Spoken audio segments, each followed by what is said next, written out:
As you look at the history between Ohio State and Notre Dame, obviously you played them in that Fiesta Bowl. What do you remember about that game? And it was a big win for your Buckeyes. It was. I remember reading about the rivalry all the way back in the 30s, and there were some controversial games if you read back in the history, and and then of course in the 90s, Coach Cooper beat him two times in a row, if I'm not mistaken. Eddie George had the 300 yards, and so I think the record at the time then when we played was 2-2, maybe something like that. Um, and we played them there in the Fiesta Bowl, and Charlie Weiss and Brady Quinn and that whole crew, and AJ and Troy and Santonio and Teddy and all those guys put on a show. It was a heck of a win. Was it even more special because I mean you're talking about two of the bigger household names when you mention Ohio State and Notre Dame. Yeah, I think everyone's paying attention when those two teams play, whether it's in September or in the first round of the playoffs or bowl game, or now here in the national championship. You put those two teams together. In fact, we had a guy over doing some work at the house, and he said, "Well, I'm not really a college football fan. I'm an NFL guy." He said, "But Ohio State and Notre Dame, I take notice." Um, Break it down for us as you look at this matchup.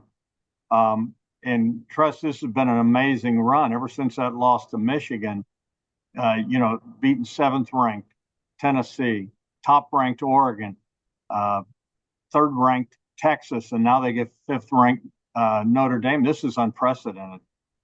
Well, I remember talking with Ryan way back during the season, and we were talking about how different the postseason is going to be, being a tournament play.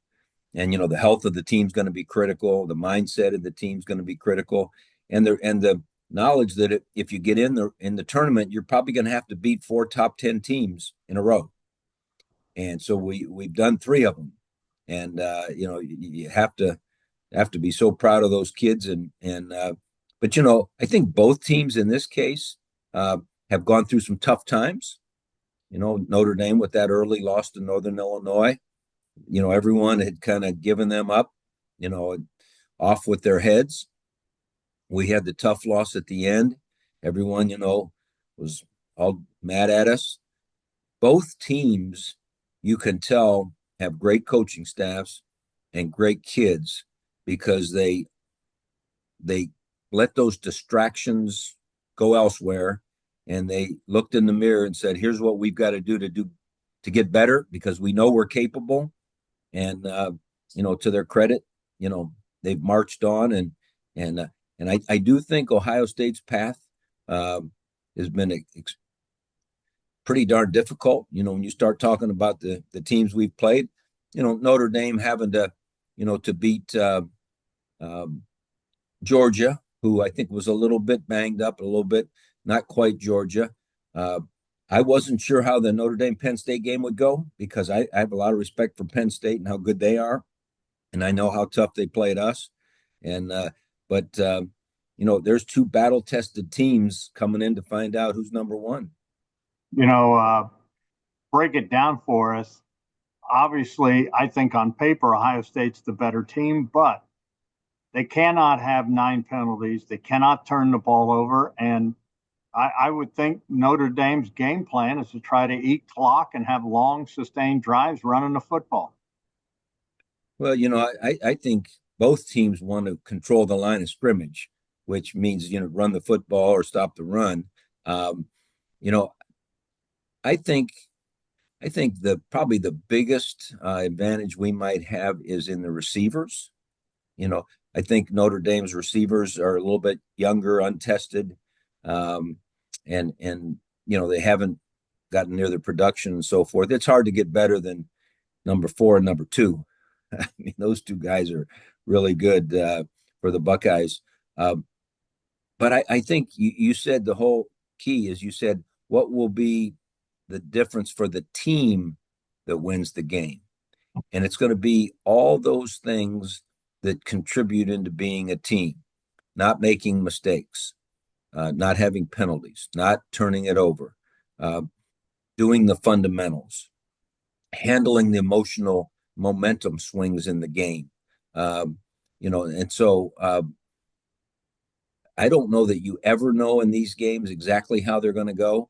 It's easy to prognosticate certain matchups and so forth, but you know, both teams are going to try extremely hard. And my wish, I've told this to many of the folks that have asked, my wish for both coaches, because I happen to like both coaches a great deal, is the feeling you want coming out of the game is you feel like you prepared them well and we played well, played the best game of our year. If that happens for both teams, we'll see who wins. Ohio State maybe on paper, but if both teams play their best games, at the end of the day, at the end of the time you think about it, you'll be able to live with that. I was the head coach in 9 national championship games. 5 of them we won, so we were happy. 2 times we lost, but I felt like we were pretty well prepared, played pretty well, and you know what? We got beat. 2 times I thought, I did not do a good job getting this team ready, and it was indicated in their performance. And those are the hard ones to live with, and I don't want either of these coaches to have to live with any national championship games with that feeling. Yeah, you and Ryan have kind of formed a relationship over the last few years, and then Yep.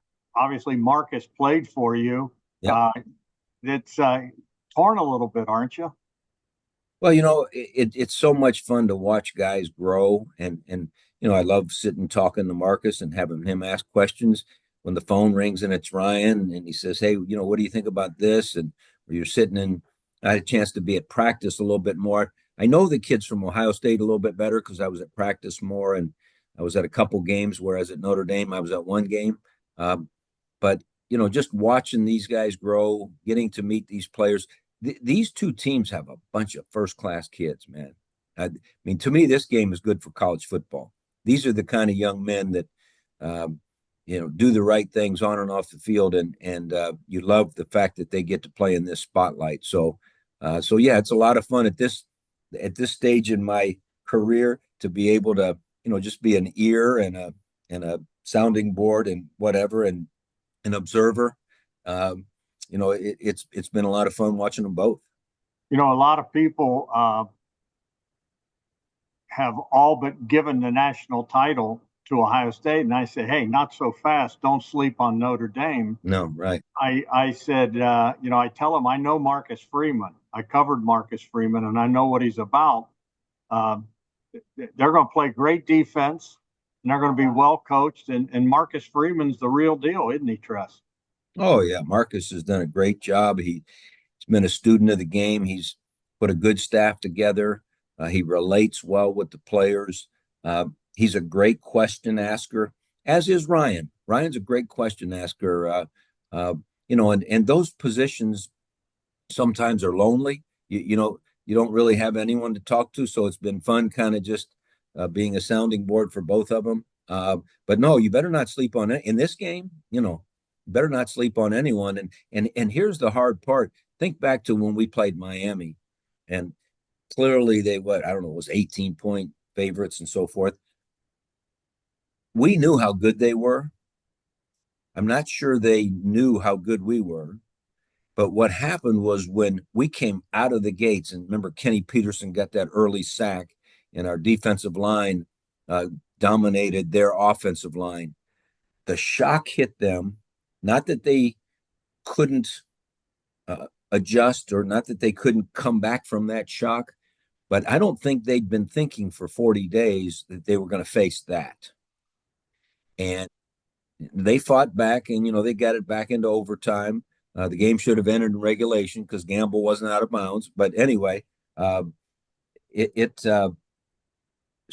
you better go into the game with a tremendous amount of respect and anticipation for the hardest game you've ever played. Because if you don't, and it becomes that's hard to deal with. Yeah, 2002. I remember that like it was yesterday. Yeah. And I remember you saying we want to get in because if we get in, we can win. Yeah. And you got in, and no one gave you a chance. I remember talking to the media folks covering you, and I said, I think Ohio State's going to win. and they looked at me like I had horns coming out of my head. But Yeah. you guys did win, and you shocked the world. That had to be one of your most special moments. Yes. Right. And, the joy that it brought those Buckeye fans, they'd been waiting 34 years, uh, for a national championship. And just to see the joy that it brought our fans, who showed up in Phoenix, our band, our students, the alumni all over the world, uh, you could just feel the joy, see the joy. And, that made it even more special. Obviously, Maurice Clarett was huge in that ball game, and his history is well documented. But he's back in the fold. He's He at sure practice is. every Tuesday, and Yep. Yep. he's with Ryan every week. I always tease them. I say that's our lucky charm. The one year he spent with us, we were the national champions. He's been with Dan Hurley through these last two national championships at UConn as an advisor, and now he and Ryan have become very close. And they're similar age. Think about that. And they're of the same generation. And I think Ryan's acceptance of one of Maurice's, I guess, goals in life is to be reconnected as a Buckeye, and for Ryan to give him that opportunity, and then for Maurice to give his heart and soul to those kids and to that coaching staff. To me, it's one of the great stories of the game. But I'm biased toward Maurice. Press, last couple things. Ryan, from day one, since this thing started, he said, and I don't think we fully understood there's going to be a learning curve with this playoff system, but that, depth and was going to be so important, and attrition was going to come into play. You got your background at Youngstown State, kind of cutting your teeth playing in these playoffs. Have you counseled him along the way? Has he asked you, and have you helped in that situation as far as how to handle all these games against, as you mentioned, top 10 teams down the stretch? We talked early on in the season about the fact that you have to prepare mentally and physically for a long season, because you know what? We're going to make the playoffs. You got to have that mindset. And when we make the playoffs, it's going to be a meat grinder. And so I know he's had that in his mind. We've had conversations. He's bounced things off me. And then when we got to the playoffs, and then we had other conversations about, okay, how is it a little different? How do we need to practice, playing four straight teams that are top 10 teams late in the year? There's already wear and tear. And the thing that I mentioned to he and Marcus way back was, what's most important is keeping those emotional gas tanks full. The physical part, of course, it's important, but your mind has got to be right. You've got to have the emotion that will